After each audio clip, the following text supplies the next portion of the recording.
À toi tout revient, tu m'as tout donné, Jésus. Alléluia.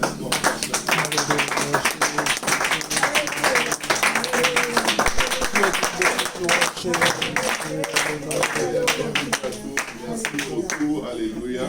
Je m'excuse, je suis arrivé un peu en retard. Je suis parti de la maison plus tard qu'il ne fallait. Mais nous rendons grâce à Dieu d'avoir permis que nous soyons tous là. Amen. Amen. Amen. Alléluia. Nous sommes contents de voir la sœur Jocelyne. Amen. Nous leur adressons encore toutes nos condoléances après le décès du papa de la sœur Jocelyne. Et nous bénissons le Seigneur pour tous ceux qui ont pu leur rendre une visite et passer du temps avec eux. Amen. Et les accompagner dans ce moment difficile. Amen. Amen. Nous bénissons le Seigneur. C'est le moment des offrandes, donc quand on va directement passer à la parole de Dieu, je vais demander à... Oui, tu veux passer le premier des offrandes?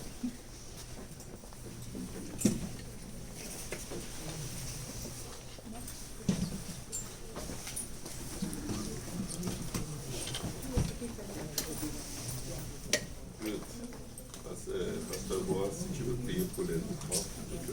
Ensemble, Seigneur, Papa, nous bénissons ton nom pour ta fidélité, pour ta bonté. Merci, Papa, pour la provision que tu nous donnes, Père, alors que nous venons porter dans ta présence. Bénis nos poches, bénis nos maisons, souviens-toi de chaque personne qui donne, souviens-toi de chaque famille. Papa, donne-nous un cœur qui tourne avec joie et abondance pour que nous grandisse, Père. Utilise cet argent pour gagner des âmes à pied front dans toute la ville de Montréal, dans tout le Québec et dans tout le Canada. Nous avons prié au nom de Jésus, nous disons au nom de Jésus. Au nom de Jésus. Excuse, au nom de Jésus, amen. Gloire au nom de Jésus.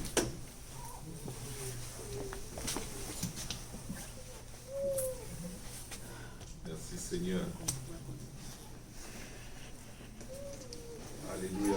Je crois que nous avons le frère et la sœur qui sont là pour la première fois dans ce service, n'est-ce pas? Amen. D'accord. Si vous pouvez vous lever et vous présenter à l'assemblée, mon frère et ma sœur, s'il vous plaît.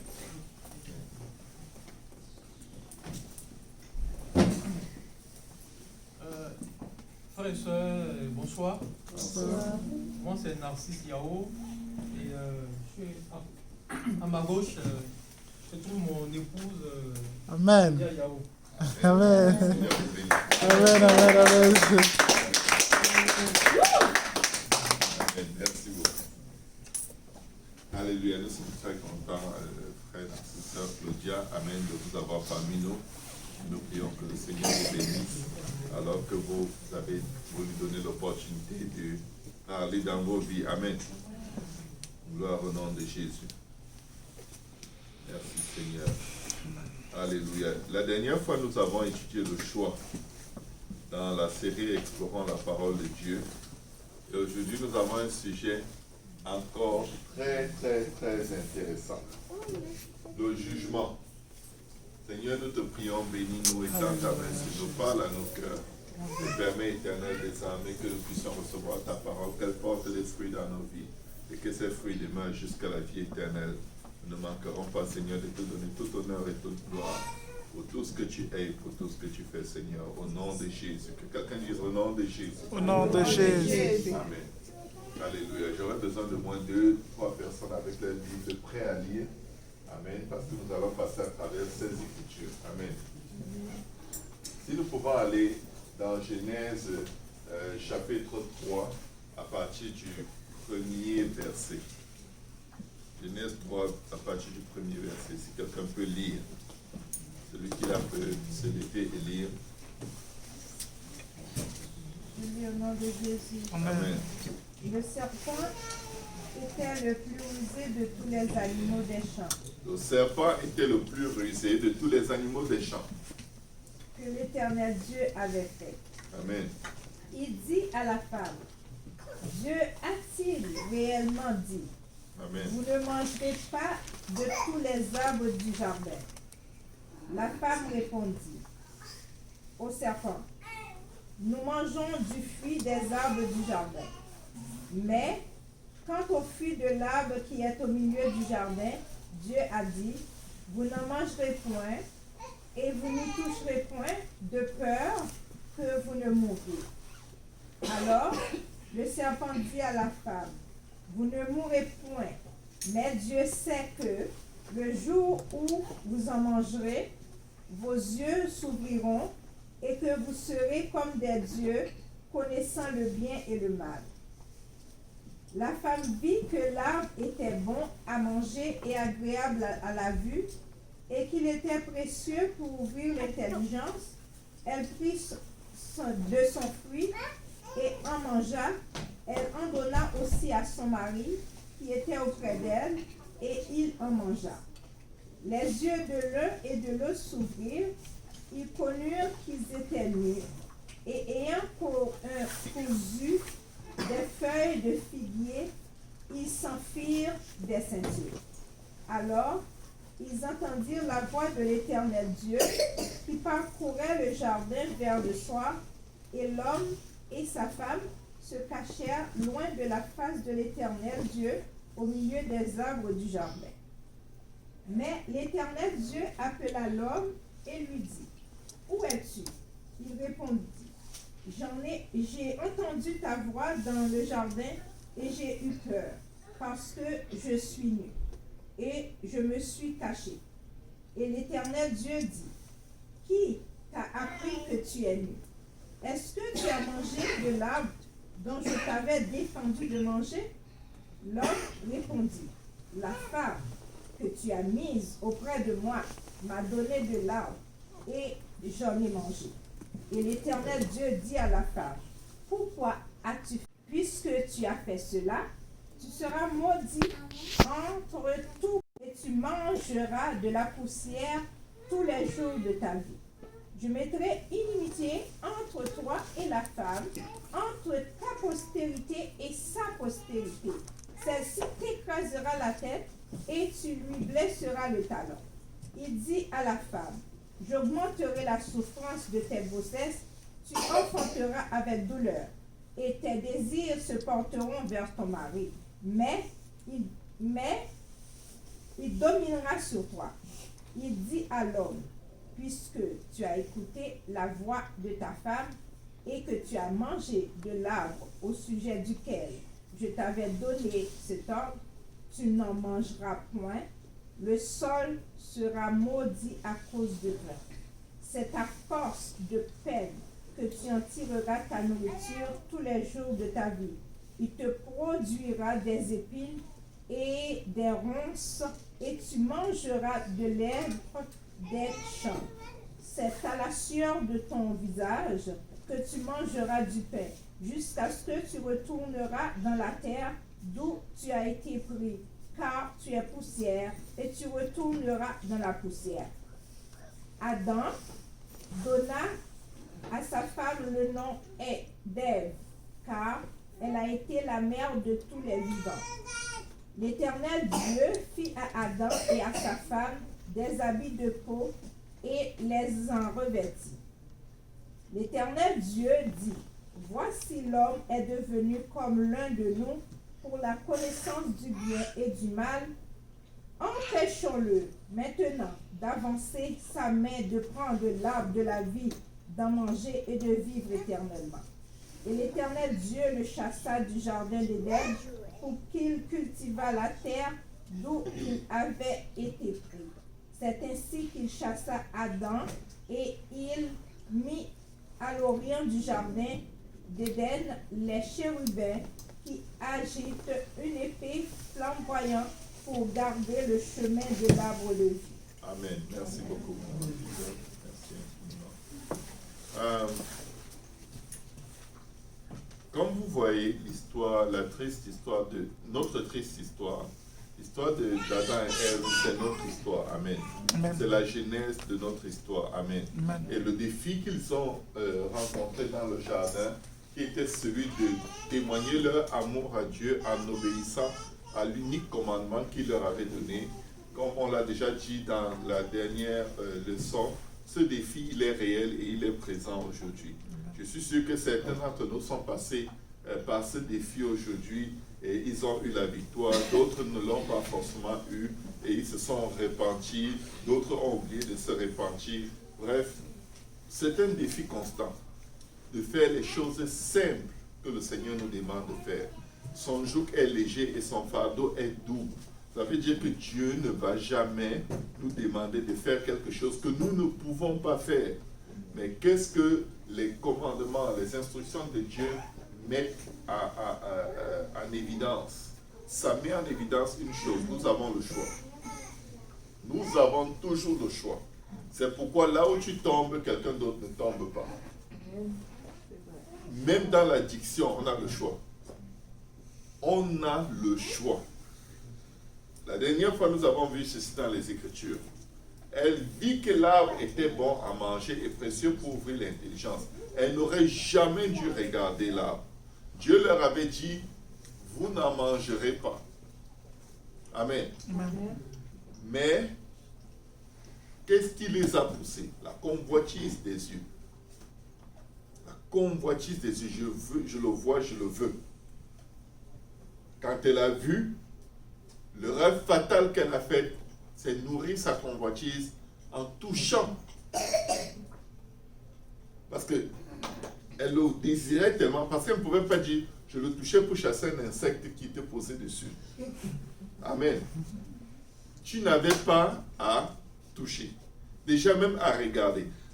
Vraiment pour fuir les choses qui nous dépassent et qui peuvent détruire notre âme, la première chose, c'est éviter le contact visuel. Évite de placer cela devant toi. David dit, je ne mettrai rien de mauvais devant mes yeux. Parce que si ce qui est mauvais se place devant ses yeux, il va vouloir toucher. C'est humain. Amen. Amen. Il y a des forces qui agissent pour nous pousser. Et ces forces viennent agir par nos membres, en nous convainquant d'abord de minimiser les conséquences. Amen. Amen.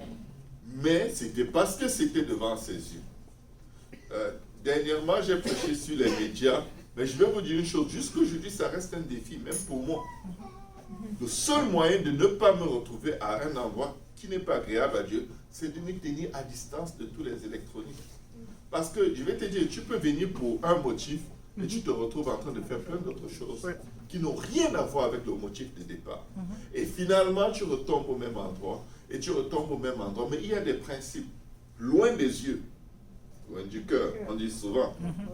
Si tu ne veux pas que ton cœur convoite certaines choses, et que tu finisses par les consommer, mets-les loin des yeux. Si ton œil droit est pour toi une occasion de chute, enlève-le. Ça veut dire prive ton œil de ce qu'il est en train de regarder. Mets ton œil à un endroit où il n'aura plus moyen de regarder cette chose qui est pour ton œil, qui fait de ton œil une occasion de chute. Amen. Amen. Les Écritures sont très claires et elles ne se contredisent pas. Quand le Seigneur dit si ton œil est pour toi une occasion de chute, il dit si ton pied, si ta main, parce que c'est avec nos membres que nous péchons. Amen. Amen. C'est avec nos membres que nous péchons. Mais le membre le plus sollicité, ou la partie la plus sollicitée de notre corps, c'est les yeux. Pourquoi? Les yeux sont les fenêtres de l'âme. La Bible dit, si tes yeux sont plongés dans les ténèbres, oh, combien ténébreuse sera ton âme. Si tes yeux sont toujours plongés en train de regarder les choses qui détruisent ton âme est dans les ténèbres. C'est pourquoi Jésus dit, si quelqu'un regarde une femme pour la convoiter où? Dans son cœur. S'il ne regardait pas, est-ce qu'il allait la convoiter dans son cœur? Non.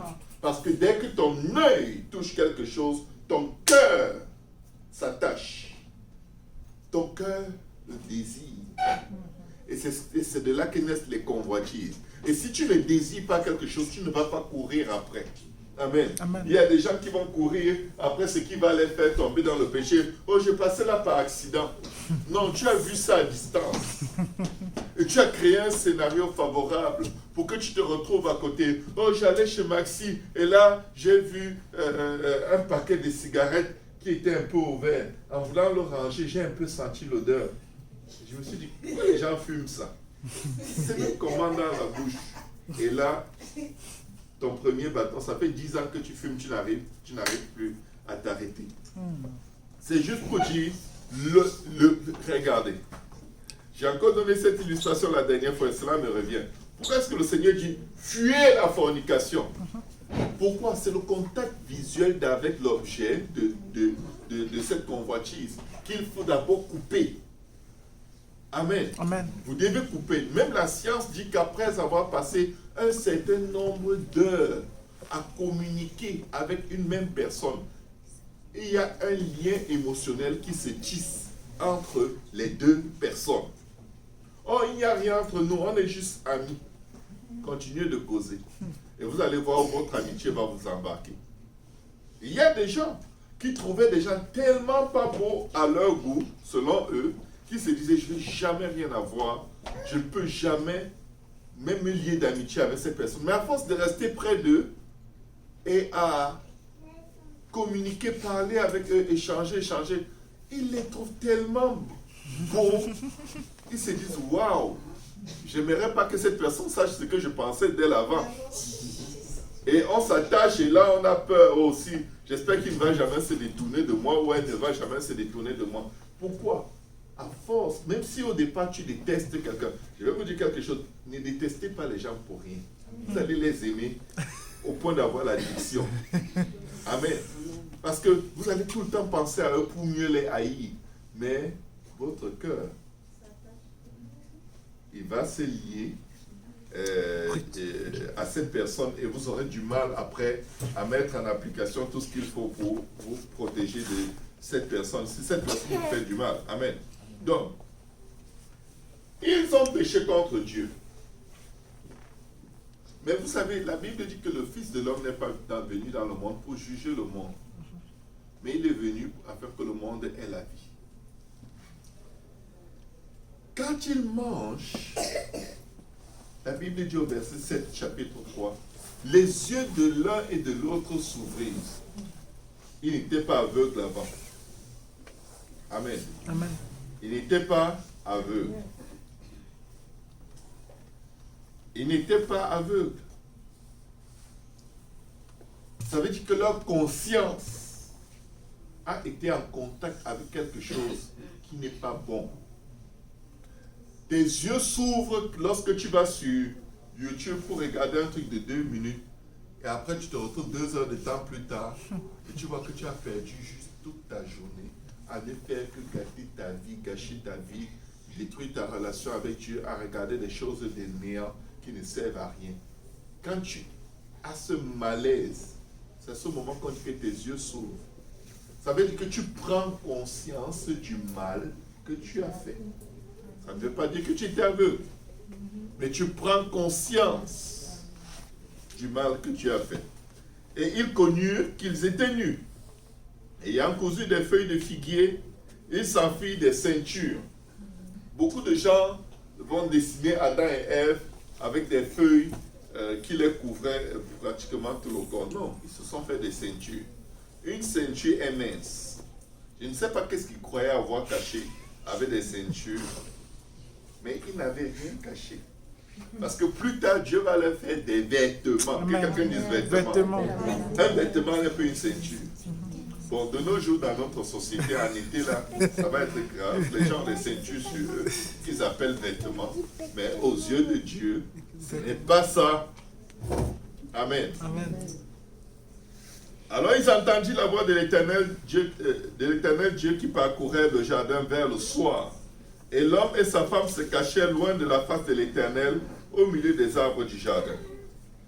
Regardez ce qui se passe. Pour paraphraser et arriver vite au but, Dieu leur demande, où es-tu? Où êtes-vous? Bon. Où es-tu? L'homme dit, j'ai entendu ta voix dans le jardin et j'ai eu peur parce que je suis nu et je me suis caché. Et l'Éternel Dieu dit, qui t'a appris que tu es nu? As-tu mangé de l'arbre dont je t'avais défendu de manger? Verset 12. Oui Seigneur, j'en ai mangé et je te demande pardon. Non. Non. Et c'est ça qui appelle le jugement. Il était venu se réconcilier avec eux. Il n'était pas venu les condamner. Dieu vient après nous tous les jours pour qu'on lui dise honnêtement quel est notre problème. Ton problème n'est pas plus grave que ta conscience ou ton abnégation, c'est-à-dire le rejet de la réalité. Vous savez, parfois il y a des problèmes entre deux personnes. Chacun dira, oh, c'est de la faute de l'un, c'est de la faute de l'autre. Je vais vous dire une chose. Dieu sait de qui c'est. Dieu sait à qui la faute est. Dieu ne vient jamais chercher qui est coupable. Dieu vient chercher qui va reconnaître son tort pour que je le sauve. Amen. Alléluia. Dieu n'est pas à la quête de quelqu'un qu'il va condamner. Dieu est à la quête des gens à qui il va pardonner leurs péchés. Amen. Amen. Dieu n'est pas un sondeur pour trouver le péché et te frapper, t'envoyer en enfer. Ce qui en fait nous envoie en enfer, c'est un manque d'honnêteté. Nous-mêmes, nous rejetons le sang de la rédemption. Nous rejetons la voie du salut. Parce qu'on veut paraître bien. Qu'est-ce que les gens vont dire si j'avoue ma faute? Ce n'est pas bon. Est-ce qu'on peut prier un instant? Éternel des armées, aide-nous à être honnête, Seigneur. Aide-nous à être véridique. Aide-nous à être sincère, Seigneur. Nous avons besoin d'un cœur nouveau, Seigneur. Papa, nous avons besoin d'être conscients, Seigneur. De prendre notre part de responsabilité, de l'assumer, Seigneur. Parce que tu ne viens pas nous condamner, mais tu viens nous sauver. Aide-nous donc, Père, et délivre-nous du mensonge, délivre-nous du voile, délivre-nous, Seigneur Jésus, des fausses réalités que nous nous imposons pour paraître bien, Seigneur, alors que tu es venu chercher et sauver ceux qui sont perdus. Fais-nous grâce pour la gloire de ton nom, Seigneur, au nom de Jésus-Christ. Que quelqu'un dise au nom de Jésus. Au nom de Jésus. Amen. Quiconque invoquera le nom du Seigneur sera sauvé. Dieu n'était pas venu les condamner. Dieu n'était pas venu les critiquer. Dieu n'était pas venu se moquer d'eux. Dieu, en les créant, savait qu'ils ne sont que poussière. Il savait. Je leur ai donné le choix. Le choix, c'est la possibilité d'être juste et d'être injuste. C'est ça le choix. Amen. Amen. Si tu mets de l'huile dans ta voiture, mais que tu le veux ou non, à un moment, si tu vois des traces d'huile sur le sol, tu ne te dis pas d'où vient l'huile, comme si l'huile venait d'un arbre qui est au-dessus de ta voiture, mais tu sais que ça vient de la voiture. Mais tu cherches à savoir d'où l'huile sort pour régler. C'est pas pour prendre le marteau et dire, mais cette voiture, je n'en peux plus. Maintenant, on va régler cette affaire d'huile. Et tu viens avec le marteau, tu casses la vitre, tu casses le capot. Là, on va dire que tu es fou. Je vais vous dire une chose. C'est l'idée que beaucoup de nous avons de Dieu. Que lorsque nous sommes confrontés à ce qui se passe, à la vérité, nous utilisons toutes sortes de raisons. Et Dieu qui sonde les cœurs et les reins, il dit que mais non! J'allais réparer, j'allais t'aider, mais tu ne fais que trouver une raison ici. Tu ne fais que trouver une raison. Jusqu'à quand? Tu comptes passer l'éternité ou avec ce mensonge qui est devenu comme une vérité? Vous avez déjà vu quelqu'un qui se plaint tellement, qui se met tellement en position de victime, alors que la personne est coupable, que finalement elle croit vraiment ce qu'elle dit. Elle insiste tellement dans sa position de victime que elle dit, mais c'est vrai en plus. Je n'avais même pas tenu compte de ça. Vous voyez, quand on est dans le mensonge, ça devient même des révélations.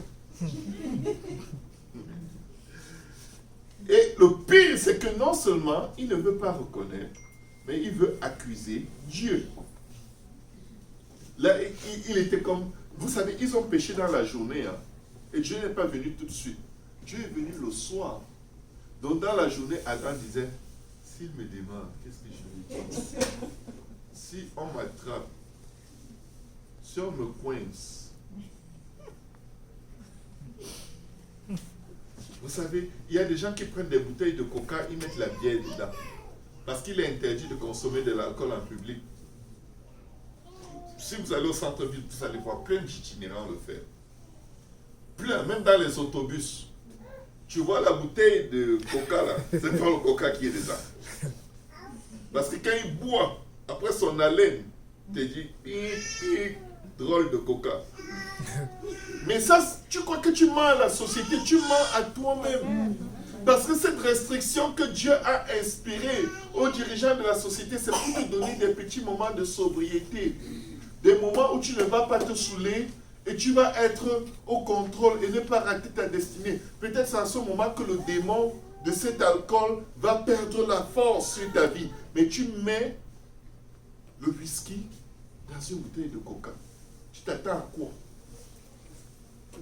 Tu ne vas pas t'en sortir parce que tes reins le sentent, tes organes à l'intérieur le sentent, et un jour, on peut te retrouver couché à l'hôpital, gravement malade, parce que tu ne veux pas voir la vérité en face. Mais si tu viens dire à Dieu, comme cet homme qui est entré dans la synagogue, il a dit qu'il n'osait même pas lever le visage, et il tapait la main sur sa poitrine en disant, Seigneur, c'est moi le problème. Je suis un pécheur. Il n'y a aucune âme qui va en enfer sans s'être menti à soi-même. Je vous le dis. Peu importe en quelle religion tu crois, peu importe quelle est ta croyance, tu dois te mentir à toi-même pour aller en enfer. Je vais vous dire pourquoi. Le Seigneur a promis ceci. Quand le Saint-Esprit viendra, le Consolateur, qu'est-ce qu'il fera? Il convaincra le monde du péché. Le monde entier. Il ne convainc pas seulement les nés de nouveau. Il convainc tout le monde. Quand leurs yeux se sont ouverts, ils connurent qu'ils étaient nus. Ça veut dire qu'ils ont eu la conviction que ce que j'ai fait était mauvais. Mais face à la conviction, quand tu tombes dans le mensonge, quand tu nies les faits et que tu pointes le doigt au mauvais endroit, qu'est-ce que ça amène sur toi? Le jugement. Le jugement ne se serait pas produit dans un état de repentance. Je peux vous le prouver par les Écritures. La Bible dit ceci. Mes petits enfants, ne péchez point. Mais si l'un d'entre vous a péché, nous avons quoi? Un avocat. Nous avons... Il dit, Dieu ne veut pas qu'on pêche. Dieu hait le péché. Mais tu sais quoi? Face à ton péché, il a quoi? Un avocat. Amen. Ça veut dire que mentir ne sert à rien. Et c'est un avocat qui est rédempteur. Il a payé le prix de sorte qu'il ne perd jamais un procès. Amen. Amen. Il ne peut pas perdre de procès. Son sang efface tout. Amen. Son sang efface tout. Quand je suis venu à Dieu, tous les péchés que je commettais dans le monde, ils sont restés. Amen. Amen. Je vous dis là, les péchés du monde, c'était tellement attaché à moi que j'avais changé mon nom. Je m'appelais fils des ténèbres. J'étais tellement découragé. Et tous les jours, je pleurais, je disais, je vais aller en enfer. Je pouvais faire semblant devant tout le monde d'être correct. Mais quand je me retrouvais seul, je disais, je vais aller en enfer. Ça ne va pas marcher.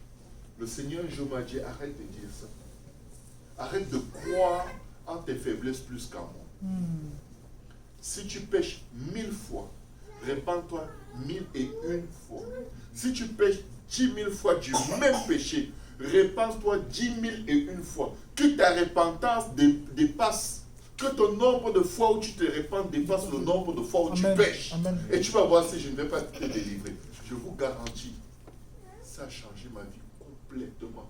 C'est comme, vous savez, quand la Bible dit celui qui est en Christ est une nouvelle créature. Amen. Ma vie a changé. Amen. Toutes ces faiblesses sont parties. Amen. Parce que j'étais devant Dieu avec les mêmes péchés tous les jours, tous les jours, tous les jours, tous les jours. Vous savez ce qui s'est passé?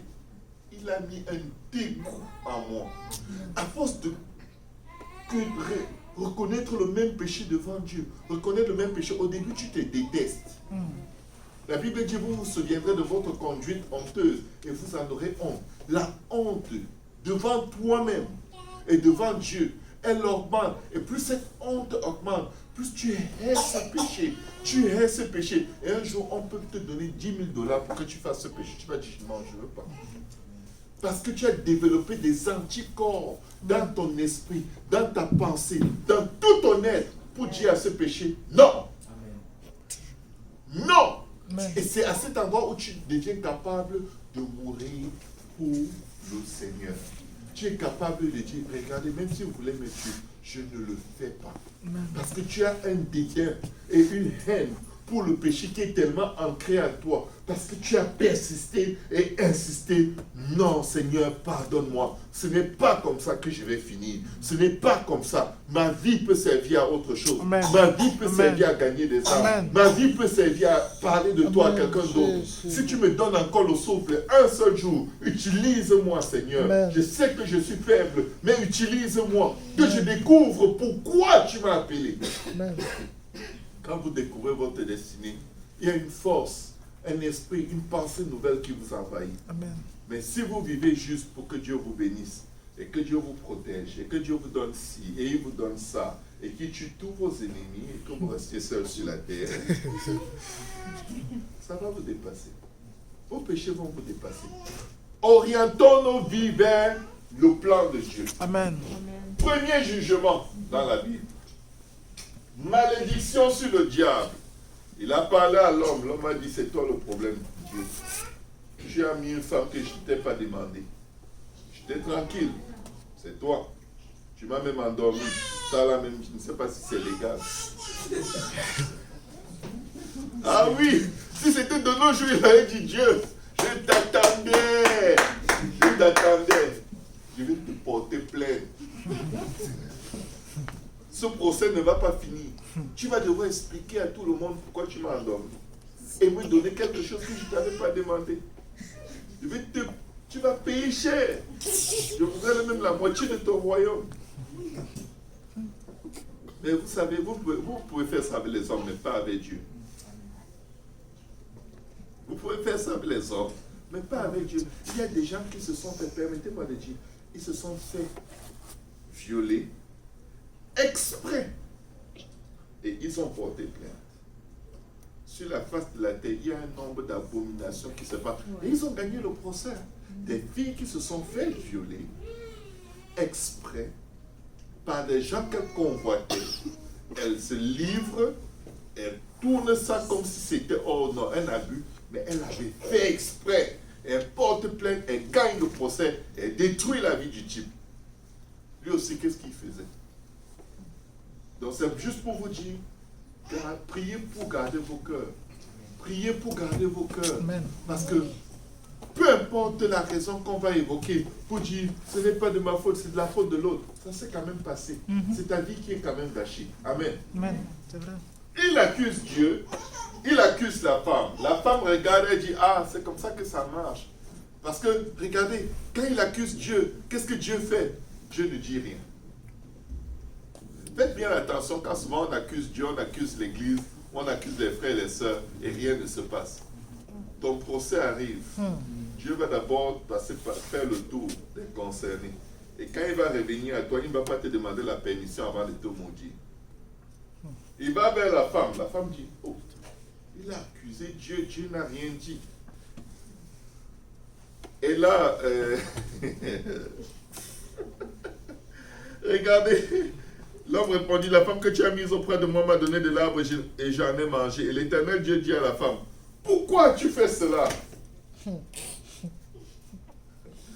Dieu fait comme s'il est convaincu, comme si Adam l'a convaincu. Parfois là, les excuses qu'on amène devant Dieu, c'est même pas parce qu'on ne voit pas les éclairs tomber sur nous qu'on va dire, waouh, j'ai convaincu Dieu. J'ai eu un point pertinent. Vous allez faire ça avec vos parents, avec vos frères, avec vos femmes, vos maris, avec vos frères, vos soeurs, mais pas avec Dieu. C'est pas parce qu'il n'a rien dit que tu avais la bonne réponse. La femme répondit, le serpent m'a séduite et j'en ai mangé. Dieu ne dit rien. Donc elle devait se dire, yes, Adam, give five. On a marqué des buts ici. Dieu est à terre. Dieu se tourne. Quand tu vois que Dieu est à terre. Dieu se tourne vers le serpent. L'Éternel dit au serpent, puisque il ne lui pose pas de questions. Dieu n'entre pas en conversation avec le serpent dans des trucs évidents. Le serpent ne peut que mentir. Pourquoi il n'a pas posé de questions au serpent? Le serpent n'a pas la repentance. Il n'a aucune vérité en lui.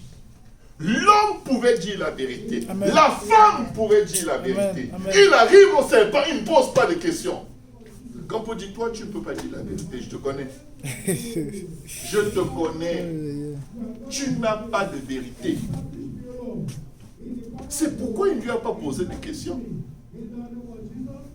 Parce que le serpent n'avait pas d'option. Il n'est que mauvais dans tout ce qu'il fait. Il n'est que mauvais. L'Éternel Dieu dit au serpent, puisque tu as fait cela, tu seras maudit entre tout le bétail et entre tous les animaux des champs. Tu marcheras sur ton ventre et tu mangeras de la poussière tous les jours de ta vie. Je mettrai une inimitié entre toi et la femme et entre ta postérité et sa postérité. Celle-ci t'écrasera la tête et tu lui blesseras le talon. Il dit à la femme, je crois que là la femme a eu un choc. Parce qu'elle se disait, là, il est en train de massacrer le serpent, gâcher sa vie, les démons, vous allez souffrir, bien fait pour vous. Et là, il finit, se tourne vers la femme. Elle dit, c'était lui. Non, il dit, non, non, non.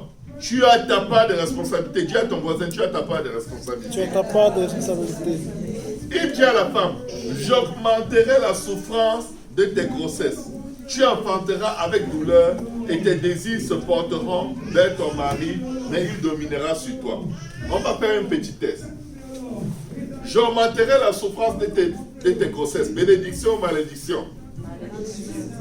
Tu enfanteras avec douleur. Bénédiction ou malédiction? Et tes désirs se porteront vers ton mari. Bénédiction ou malédiction? Là, tout le monde hésite. Hein. Il y a un peu d'hésitation. Vous savez pourquoi? C'est parce que on ne réalise pas. Les désirs de la femme ne se portaient pas vers son mari. Dieu ne peut pas te maudire avec un truc qui n'est pas une malédiction. Les désirs de la femme se portaient vers son Dieu. Amen. Et pour retrouver l'exemple parfait dans la Bible, allez dans le Proverbe 31, la femme vertueuse. Elle ne demande rien à son mari, mais son mari prend bien soin d'elle. Je vais juste clarifier quelque chose. La Bible dit que si quelqu'un n'a pas soin des siens, c'est-à-dire que si un homme ne s'occupe pas de sa famille, la Bible dit qu'il est pire qu'un païen, qu'on ne l'appelle même pas frère, en fait c'est pire que... ça rentre comme dans la catégorie de fornication et tout le reste. Mais vous savez quoi? dépendre d'un homme, ce n'est pas une bénédiction. Lisez votre Bible. Parce que quand vous regardez la femme vertueuse, elle respecte son mari. Elle parle avec beaucoup de respect à son mari. Elle a une conduite totalement respectueuse. Et ce n'est pas parce que son mari s'occupe d'elle. C'est elle qui s'occupe de son mari. C'est elle qui lui donne tous les honneurs. C'est elle qui fait tout. En fait, quand tu lis la Bible, tu as l'impression que tout le revenu de la famille vient d'elle. Tout ce qu'on dit de son mari la loue. Amen. C'est quoi un chanteur? Ne vous mariez pas avec les chanteurs. Amen. Parce que les temps sont durs. Amen. C'est juste pour dire ceci. Tu peux retourner en tant que femme à l'endroit où Ève était avant la malédiction. Apprendre à demander à Dieu d'abord. Parce que Dieu peut, pour te donner, peut mettre entre les mains de ton mari. Amen. Amen. Amen. C'est l'ordre de Dieu. Quand Dieu a changé l'ordre des choses, ce n'était pas un rejet de l'homme. Ce n'était pas pour encourager l'homme à la paresse, mais c'était pour que la femme apprenne à dépendre de Dieu, qui va passer par l'homme maintenant pour la bénir. Pourquoi? Pourquoi est-ce que Dieu a fait les choses de cette façon? Quand Dieu a créé la femme, l'homme était où? Il dormait. Il dormait. C'est Dieu qui a éduqué la femme. C'est Dieu qui l'a instruit. Et elle avait accès direct à Dieu. Mais comme elle n'a pas utilisé l'accès qu'elle avait direct à Dieu pour honorer Dieu, Dieu lui a dit, tu sais quoi? Je vais te donner un autre accès qui est compliqué. Ce ne sera pas facile comme avec moi. Tu vas passer par l'homme. Et là, de nos jours, l'homme, dès qu'il se réveille le matin, problème d'argent. Tout ce qu'on lui donne, c'est des problèmes. Prends les problèmes. Tous les problèmes que j'ai donnés à Dieu. Tu as dit que tu veux être l'homme. Ok, prends. Le stress. Le stress. Et quand un homme n'arrive pas à répondre aux besoins financiers de sa famille, il se sent tellement amoindri. Il se sent tellement incapable. Parce que Dieu va aussi faire connaître à l'homme la pression que ça prend de s'occuper de quelqu'un. C'était une malédiction pour la femme, mais c'était aussi une malédiction pour l'homme. Amen. Amen. Dieu lui disait, ton paradis d'oisiveté là, c'est fini. Tu vas devoir te battre fort et ça va être dur. Et tu auras la pression de ta femme. Ça, c'est la pire des malédictions pour les hommes. La pression de la femme. Oh, Seigneur. Il dit à l'homme, verset 17, puisque tu as écouté la voix de ta femme, oh, c'est chaud, et que tu as mangé de l'arbre au sujet duquel je t'avais donné cet ordre, tu n'en mangeras point. Maintenant, il va compliquer la vie de l'homme. Le sol sera maudit à cause de toi. Il est en train de lui dire, tous les problèmes de cette terre, c'est toi. Personne d'autre n'aura besoin de te le dire. Le diable n'aura pas besoin de t'accuser. Les problèmes qu'il y aura dans ta maison, ça vient de toi. Il dit, tout seul que vous foulerez de vos pieds, je vous le donne en possession. Amen. Amen.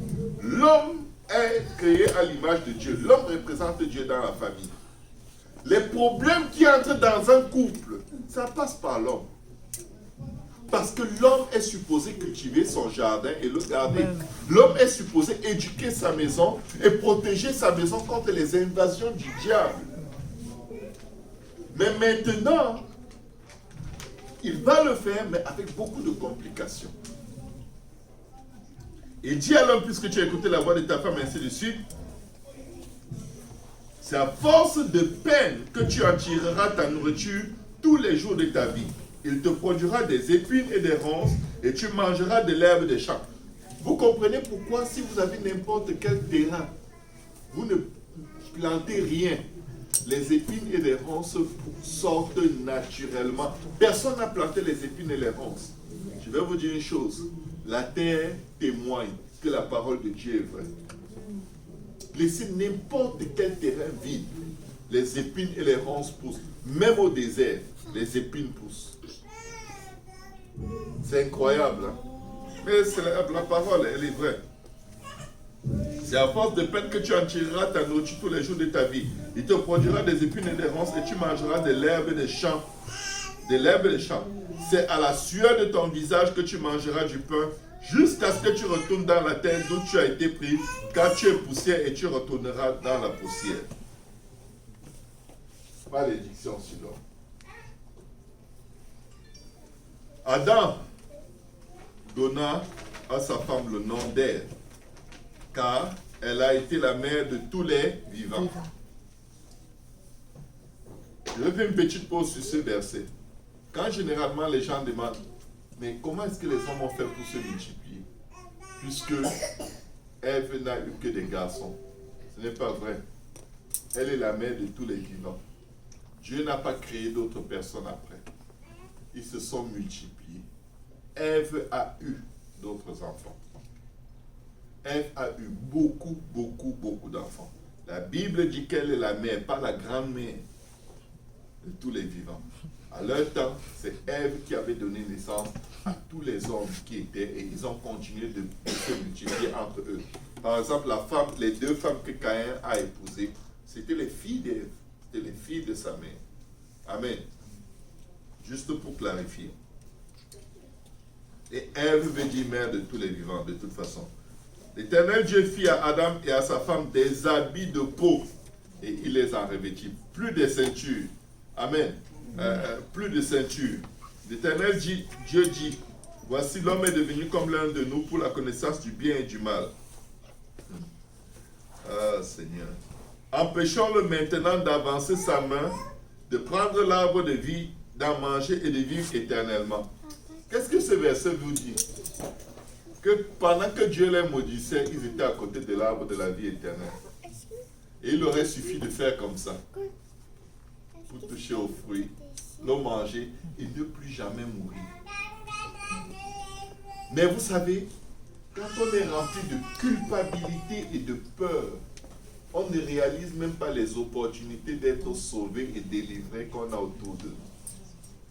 Je ne dis pas que ça aurait été une bonne chose s'il le faisait, parce qu'on serait des êtres éternels maintenant. Tous les sorciers que vous connaissez dans vos villages, là, ils seraient là. Je ne sais pas, tous ces gens qui détruisent la terre, les méchants, vous les verrez. Ils vont vous faire du mal et vous dire de toute façon, qu'est-ce qui va m'arriver? Je suis là. Vous pourriez voir vos arrière-grands-pères. Tout ce qui s'est passé de mauvais sur la terre, personne ne pourrait mourir. Ce serait un chaos terrible. La mort est une délivrance pour l'humanité. Je vous dis, la Bible dit que la mort de ceux que Dieu aime, lui est un gain. La mort, même pour Dieu, c'est une bonne chose. Il faut qu'il y ait un temps où ça s'arrête juste. Que ce qui se passe là s'arrête. Les bonnes comme les mauvaises choses. Amen. Amen. Empêchons-le maintenant d'avancer sa main, de prendre de l'arbre de la vie, d'en manger et de vivre éternellement. Est-ce que vous avez déjà connu des criminels, des grands criminels? Non, même pas dans les journaux. Des meurtriers qui ont tué plein de gens. Hitler. Aujourd'hui, si tu parles d'Hitler, personne ne va se fâcher. Imaginez-vous quand vous dites que Hitler est toujours là en Allemagne. Tous les nazis sont là. Il n'y a plus de place pour faire des prisons sur la face de la terre. C'est à ça que le monde allait ressembler. Parce que tous les prisonniers sont éternels. Si je te condamne à 10 000 ans de prison, ça fait quoi? Tu vas me donner à manger pendant 10 000 ans. Tu vas t'occuper de moi. Et pour tout le mal que j'ai fait, il n'y aura aucun jugement. C'est à cet endroit que Adam et Ève ont failli se retrouver. Ils allaient être des êtres éternels. Et c'est pourquoi les deux arbres étaient au milieu du jardin. Et tout le temps, ils avaient peur de manger de l'arbre de la vie éternelle. Parce qu'ils se disaient, si je mange de cet arbre, je ne pourrai plus jamais manger de l'arbre de la connaissance du bien et du mal. L'éternité était à leur portée jour et nuit. ils ont méprisé. Ils n'ont fait que passer à côté.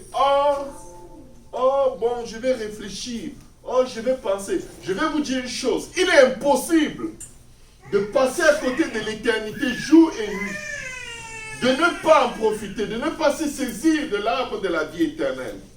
Sans aller manger de l'arbre de la connaissance du bien et du mal. Sans vivre une vie qui va nous amener au péché et en enfer. Tu ne peux pas résister à l'appel de Dieu tous les jours. Dieu t'appelle. Viens, cherche-moi. Tu es comme, ok, je vais y penser. Cherche-moi. Ok, non. Entre-temps, le diable dit, cherche-moi. Le diable vient te prêcher la même chose, inversée. Tu n'es pas obligé de chercher Dieu. Tu n'es pas obligé d'aller à l'église. Tu n'es pas obligé de te repentir. Ok, si tu te repens, repens-toi seulement. Mais ne sois surtout pas baptisé au nom de Jésus pour le pardon de tes péchés. Ce n'est pas obligé. Dieu connaît ton cœur. Hein? Il connaît ton cœur. Je vais vous dire ce que Dieu connaît du cœur de l'homme. Le cœur de l'homme est mauvais et tortueux. Qui peut le connaître? C'est ça que Dieu connaît de chacun de nos cœurs. Donc ne prends jamais ton cœur pour en faire une référence devant Dieu. Obéis simplement au message qui va te faire manger de l'arbre de la vie éternelle. Amen. C'est pourquoi la Bible dit, Jésus a dit dans Luc 24, et je vais terminer avec ceci, que la repentance et le pardon des péchés soient prêchés à toutes les nations, en commençant par Jérusalem. Le jour de la Pentecôte à Jérusalem, alors que le Saint-Esprit est descendu sur les apôtres, et qu'ils se sont mis à parler en d'autres langues, et que des hommes ont accouru de toutes parts, les hommes pieux venus de toutes les nations qui avaient sur la face de la terre, Pierre a pris la parole, et il leur a prêché la mort, l'ensevelissement et la résurrection de Christ. Dans Acte 2, verset 37, la Bible dit, quand ils entendirent cette parole, ils eurent le cœur vivement touché et ils demandèrent à Pierre et aux autres apôtres, hommes, frères, que ferons-nous? Nous avons mangé de l'arbre de la connaissance du bien et du mal. Pierre leur dit, vous avez crucifié le Messie. Vous avez rejeté Dieu. Vous l'avez crucifié. La Bible dit que quand nous péchons, nous crucifions à nouveau le Fils de Dieu. Et ils étaient sous conviction. Nous vivons une mauvaise vie. Nous sommes loin de Dieu et nous faisons mal à Dieu tous les jours. Et ils demandèrent à Pierre et aux autres apôtres, hommes frères, que ferons-nous? Pierre leur dit, heureusement que vous êtes sincères, rentrez chez vous et ne recommencez plus. Repentez-vous. Amen. Repentez-vous. Et que chacun de vous soit baptisé au nom de Jésus. Parce que Dieu est venu vous pardonner.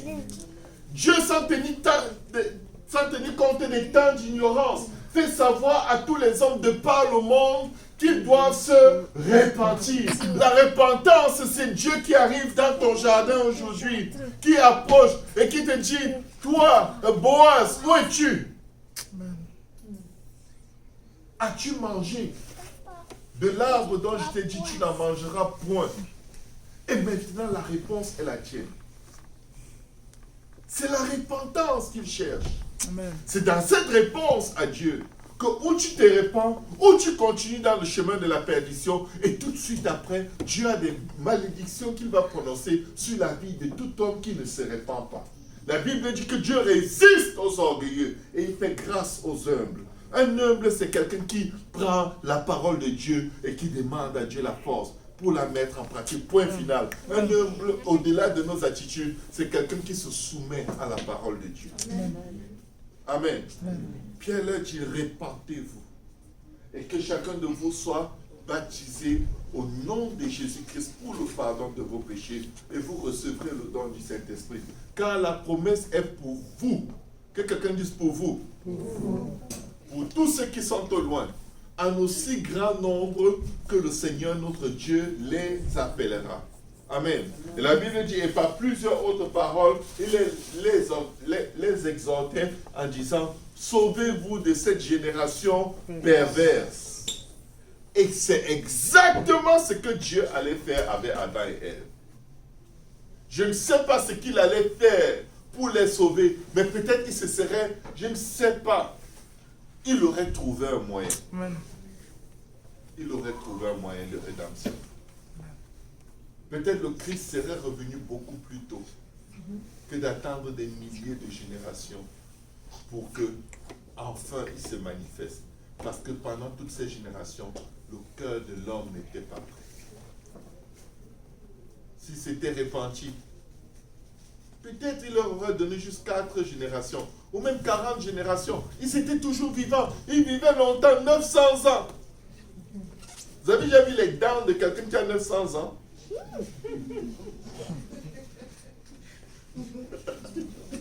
Bon, vous touchez vos dents, calmez-vous, amen. Oubliez vos dents, je ne parle pas de vos dents.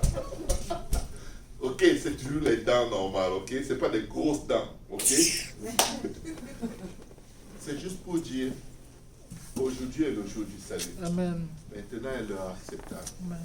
Si nous entendons sa voix, n'endurcissons pas nos cœurs, comme au jour où nos pères le tentaient dans le désert et il jura par lui-même, ils n'entreront pas dans mon repos. Aujourd'hui, tu n'es pas encore baptisé au nom de Jésus pour le pardon de tes péchés. Tu peux l'être aujourd'hui, pas demain. Aujourd'hui est le jour du salut. Amen. Je vais vous dire quelque chose. Il y a 2 jours, il m'est arrivé quelque chose et je ne voulais pas m'irriter, mais je voulais m'irriter. Mais je voulais m'irriter de façon très classique. C'est-à-dire indirectement. Déjà, je ne suis pas fâché, mais je vais juste ne plus faire ci, ne plus faire ça.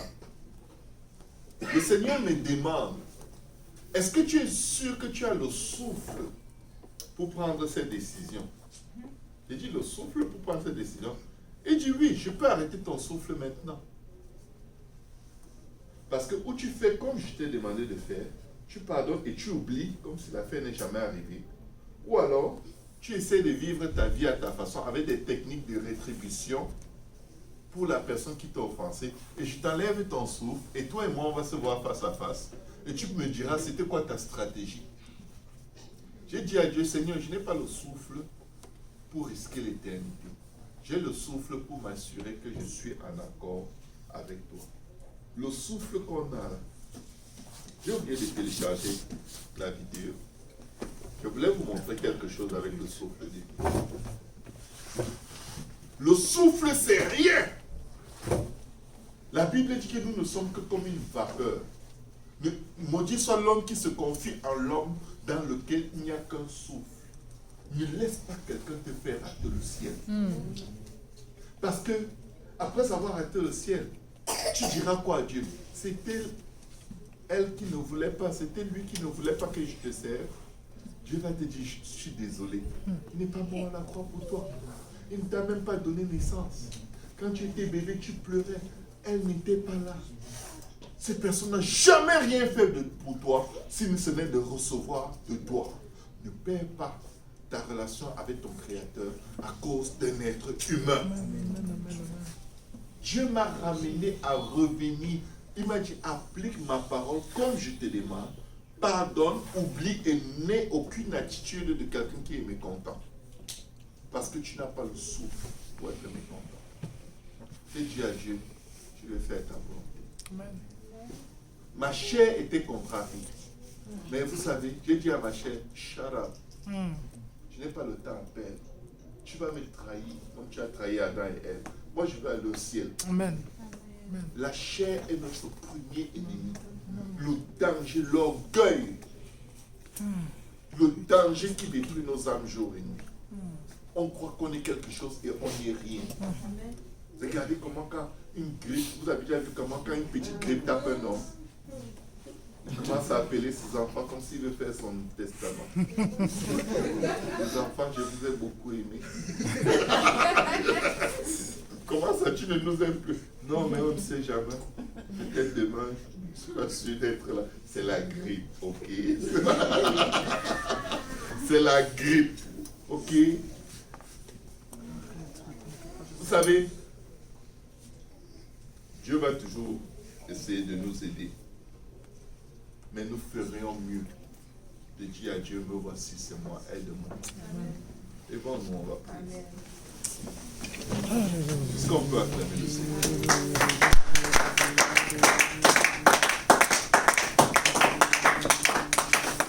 Nous avons les taux de baptême prêts tous les jours.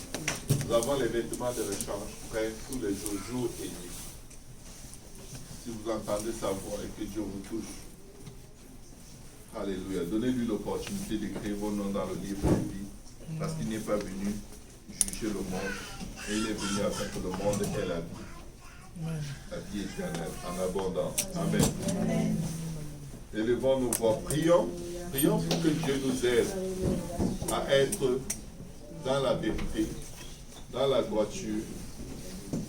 Prions pour que nous n'ayons pas un cœur qui appelle le jugement de Dieu sur nous, mais que nous soyons des enfants de Dieu repentants, qui reconnaissent leurs conditions et qui savent donner à Dieu l'opportunité de les délivrer. Que nous ne soyons pas des enfants qui se cachent derrière les arbres et qui se font des ceintures de droiture, des ceintures qui ne sont pas capables de cacher notre nudité causée par nos péchés. Mais que nous courions plutôt vers notre Créateur quand il s'approche de nous, quand il nous parle au soir, et qu'il vient pour voir à quel point nous désirons être sauvés, à quel point nous désirons être délivrés, à quel point nous désirons qu'il nous lave, qu'il nous purifie, qu'il nous sanctifie, au nom de Jésus et par son esprit. Éternel, nous avons besoin de toi. Papa, nous avons péché, nous avons commis des crimes. Nous avons fait ce qui est mal à tes yeux, Seigneur. En sorte que tu serais juste dans ta sentence. Sans reproche dans ton jugement, Seigneur. Jésus, c'est nous les problèmes. Papa, ce n'est pas mon frère, ce n'est pas ma soeur. Mais c'est moi, Seigneur Jésus. Nous nous tenons dans ta présence, Seigneur Jésus. Nous avons grandement besoin, Seigneur, de la puissance de ton sang, Seigneur. Le sang de la rédemption, le sang de la délivrance. Viens encore nous laver de nos péchés. Viens encore nous purifier de nos iniquités. Viens Jésus, crée en nous un cœur pur. Viens Jésus, renouvelle en nous un esprit bien disposé. Ne nous cache pas ta face, ne nous retire pas ton Esprit Saint, Seigneur. Donne-nous la joie de ton salut, Seigneur. Oh Dieu, donne-nous la joie de ton salut, Seigneur. Oh Dieu, aie pitié de nous dans ta bonté. Selon ta grande miséricorde, Seigneur Jésus, efface nos transgressions. Lave-nous complètement avec ton sang, Seigneur. Lave-nous de nos iniquités et purifie-nous de nos péchés par la puissance de ton sang. Car nous reconnaissons nos transgressions et nos péchés sont constamment devant nous, Jésus. Nous avons péché contre toi seul, Seigneur. Nous avons fait ce qui est mal à tes yeux, Seigneur, en sorte que tu seras juste dans ta sentence, sans reproche dans ton jugement, Seigneur Jésus. Nous sommes nés dans le péché, Seigneur. Nous sommes nés dans l'iniquité, nos parents nous ont enfantés dans le péché, Seigneur. Mais c'est de notre faute, Seigneur. Nous sommes responsables de nos actions, Seigneur Jésus. Nous sommes coupables depuis nos pères, Seigneur. Les générations qui nous ont précédés ont marché de la même façon, Seigneur. Papa, mais tu veux que la vérité soit au fond du cœur, Seigneur Jésus. Fais donc pénétrer la sagesse au-dedans de nous au nom de Jésus. Purifie-nous avec ton sang et nous serons purs, Jésus. Lave-nous avec ton sang et nous serons plus blancs que la neige, Seigneur. Annonce-nous l'allégresse et la joie, Seigneur Jésus. Et nos vies brisées, Seigneur. Nos cœurs brisés, nos émotions, nos pensées brisées. Papa, nos vies brisées, c'est le giron. Détourne ton regard de nos péchés, Seigneur. Efface toutes nos iniquités, Jésus. Oh Dieu, crée en nous un cœur pur, Seigneur. Renouvelle en nous un esprit bien disposé, Seigneur. Oh Dieu, ne nous rejette pas loin de ta face. Ne nous cache pas ta face, Seigneur Jésus. Ne retire pas ton Esprit Saint, Seigneur Jésus. Papa, rends-nous la joie de ton salut, Seigneur. Papa, rends-nous conscients du privilège que nous avons d'avoir reçu et de pouvoir recevoir ton salut encore et encore. Rends-nous la joie, Seigneur Jésus, d'avoir un Rédempteur. Rends-nous la joie d'avoir un Sauveur. Rends-nous la joie d'avoir, Seigneur, un Dieu qui nous aime. Rends-nous la joie d'avoir un avocat, Seigneur, qui vient nous défendre quand nous sommes coupables. Rends-nous la joie, Seigneur Jésus, d'avoir accès, Seigneur, au trône de la grâce pour recevoir miséricorde et obtenir grâce selon nos besoins. Rends-nous la joie, Seigneur, Papa, que nous ignorons, Seigneur, la joie dont nous avons le plus besoin, Seigneur. Oh Dieu, crée en nous un cœur pur, Seigneur. Renouvelle en nous un esprit bien disposé, Jésus. Crée en nous un cœur pur, Seigneur Jésus. Renouvelle en nous un esprit bien disposé, Seigneur.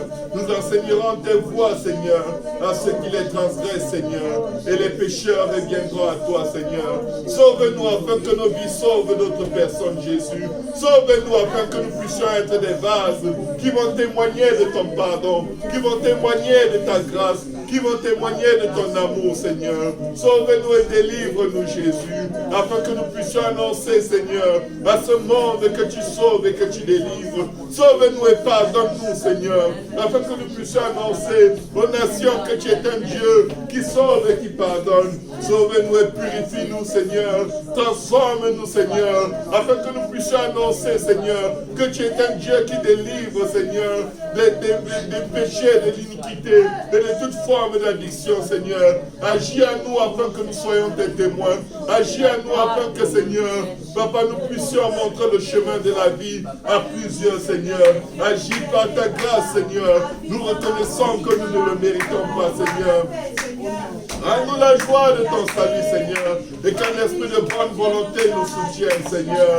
Nous enseignerons tes voies, Seigneur, à ceux qui les transgressent, Seigneur, et les pécheurs reviendront à toi, Seigneur. Nous enseignerons tes voies, Seigneur, à ceux qui, comme nous, ont péché, ont commis beaucoup d'iniquités, Seigneur, et beaucoup reviendront à toi, Seigneur.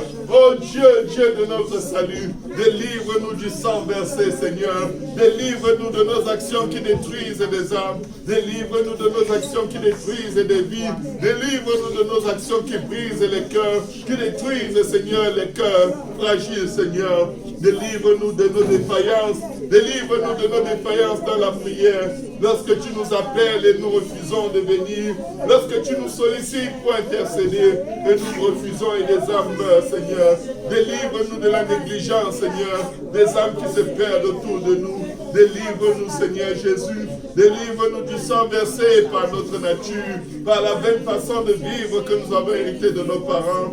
Mais nos langues célébreront ta miséricorde. Seigneur, ouvre nos lèvres afin que nous puissions rendre témoignage du seul vrai Dieu que tu es, Seigneur Jésus. Et nos bouches publieront ta louange, Seigneur. Si tu es voulu des sacrifices, nous t'en aurons offert, Seigneur. Mais tu ne prends point plaisir, Seigneur, à ce que nous avons à t'offrir, Seigneur. Le sacrifice qui te sont agréables, Jésus, c'est un esprit brisé. Tu ne dédaignes pas, Seigneur, un cœur brisé et contrit, Seigneur. Répands par ta grâce, Seigneur Jésus, ton esprit sur toute chair dans ce lieu. Répands par ta grâce, ton esprit sur nous, nos fils, nos filles, sur cette ville, Seigneur Jésus. Répands par ta grâce sur nos âmes, Seigneur Jésus. Répands par ta grâce, Seigneur. Répands par ta grâce, tes bienfaits sur nos vies, Seigneur Jésus. Bâtis les murs de nos cœurs, garde nos cœurs plus que toute chose. Garde nos cœurs et nos pensées, Seigneur, dans tes mains, Seigneur. Prends pitié de nous, Seigneur. Alors tu agréeras des sacrifices de justice. Tu agréeras, Seigneur, tout ce que nous avons à t'offrir, Seigneur Jésus. Et nous pourrons t'offrir, Seigneur, nos corps comme un sacrifice saint et agréable, Seigneur. Ce qui sera de notre part un culte raisonnable. Papa, le souffle que tu nous as donné, aide-nous à le valoriser, Seigneur. Afin, Seigneur Jésus, de te louer dans toutes nos actions et de te glorifier dans toute notre conduite. Au nom de Jésus. Merci pour ta parole, Seigneur. Merci pour la vie, merci pour la vie abondante. Bénis mes frères et mes sœurs, Seigneur. Garde-nous à l'ombre de tes ailes alors que nous retournons à la maison. Au nom de Jésus. Que quelqu'un dise au nom de Jésus. Au nom de Jésus. Est-ce qu'on peut encore élever nos voix et prier pour l'acte mégantique un moment, s'il vous plaît? Éternel des armées, nous venons crier à toi pour l'Esprit, Seigneur. Nous crions à toi pour l'Esprit, pour l'acte mégantique, Seigneur. Papa, tu as agi, Seigneur Jésus, à l'acte mégantique. Viens agir et sauver les nations, Seigneur. Agir, délivre les peuples, Seigneur. Agir, console les cœurs brisés, Seigneur. Agir, ouvre les yeux des aveugles, Seigneur. Oh! Agis, Seigneur. Envoie ton esprit, Seigneur.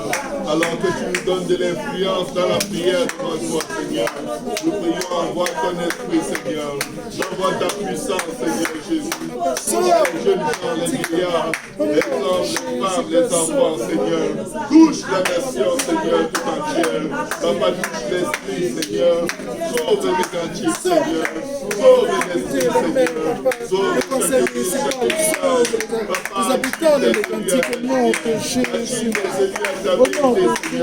Agis des élus à ta vie, Seigneur. Agis, Seigneur Jésus. Par ce que tu appelles, c'est comme un centre de la justice, Seigneur. Papa, la lumière, Seigneur. Papa, tu nous envoies comme un sentinelle, Seigneur. Comme une lampe qui est dans les ténèbres de l'esprit. Sauve l'esprit pour la gloire de ton nom, Jésus. Sauve l'esprit, Seigneur Jésus. Pardonne et sauve les grands-fils, Seigneur. Pardonne et sauve les grands-fils, Seigneur. Pardonne et sauve les chers Seigneur. Pardonne et sauve le roi du couple, Seigneur. Pardonne et sauve le couple, Seigneur. Pardonne et sauve Israël, Seigneur Jésus. Pardonne et sauve, Seigneur, Seigneur Jésus. Pardonne et sauve, Seigneur, les villes, les villages, Seigneur Jésus. Pardonne et sauve les Seigneur. Envoie le salut, envoie la délivrance. Et que tu entende ta voix et sorte de son nom. Pour la gloire de ton nom, Seigneur. Au nom de Jésus, merci, Seigneur. Oh, au nom de Jésus. Merci, Seigneur. Est-ce qu'on peut acclamer le Seigneur?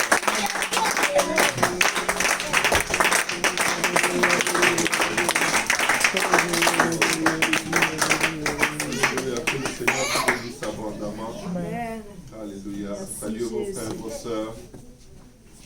Alléluia. Dieu vous bénisse.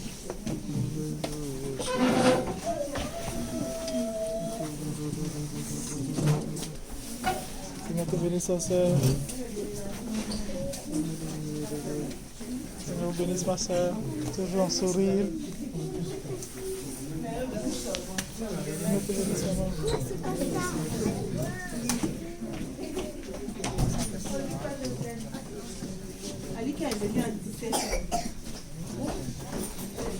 Non, j'avais prévu tout ça.